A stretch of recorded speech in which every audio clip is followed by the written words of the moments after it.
Hello viewers, welcome to the YouTube channel Lex Concilium Foundation and the playlist Insimilie. I have a resource person or our guest today is Stuti Bhagra. Now Stuti, she is 17 and she's studying in Fremont in California, US. I found quite interesting in her profile were her hobbies. She listed Ninja Warrior as number one, second was soccer, followed by running, baking, and electric scooter. Now that's quite a wide choice. And firstly, I would like to talk about these hobbies. Ninja Warrior, which is not so very common in India, to learn something about that. She is participating. She is in a competitive stage in that, though it's a hobby for her that she has listed, but she is taking part in the national competitions, their national meets. We'll talk about that. To start with, Suti, just introduce yourself to the viewers here, and then my question is,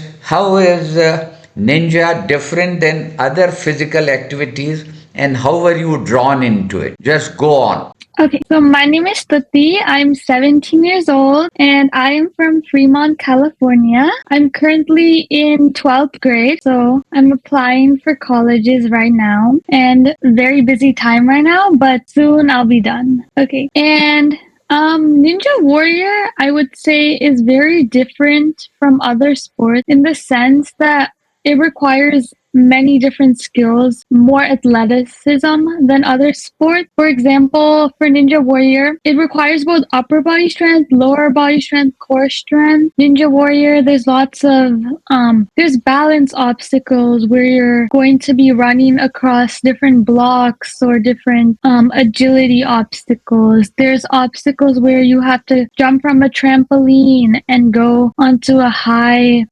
bar or a high ring. So it requires a lot of lower body strength, also a lot of upper body strength because you're hanging for so long. These obstacles they're very grip intensive, so a lot of upper body strength. The moves you have to make, the obstacles are often far apart, so you have to be very powerful. So Ninja Warrior requires both upper body strength and lower body strength. And then also another aspect that's really different is that Ninja Warrior is your mistakes matter more than in other sports. Like in soccer, which I play, if you make a mistake, it's okay. Or your teammates can cover for you.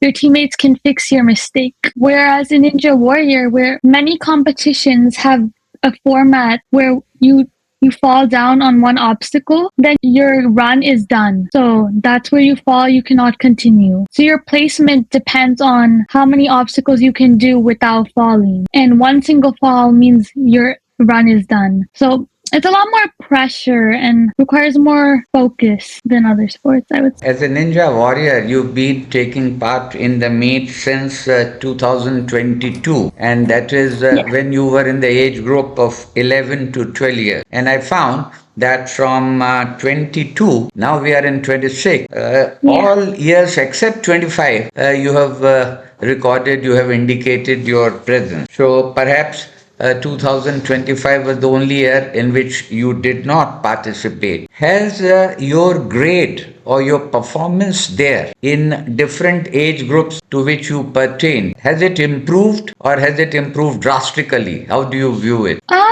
As I've gotten older, obviously the competition has gotten better. The older you get, they change the obstacles, they make it harder. The older you are, the harder the obstacles are. So that's definitely a challenge with moving up with age groups. But I've also think my training has improved over the years, and I think I can do a lot of skills that I couldn't have done in 2022 just because of all my training and practice. Right. And I read about it that before an actual beat, there is a very stringent elimination, and not everybody can take part and they go through the screening process. But still, is there risk involved?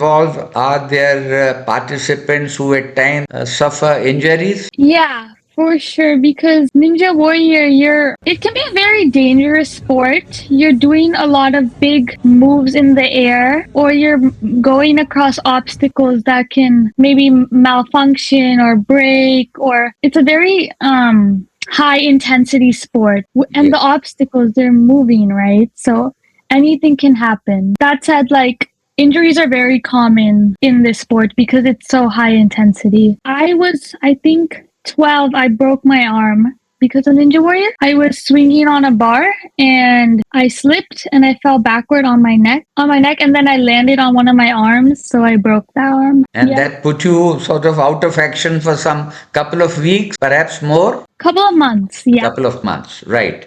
Fine, Stuti. We would end here, but this conversation would continue and we would talk further about ninja, soccer, your running, regular activities, and other matters.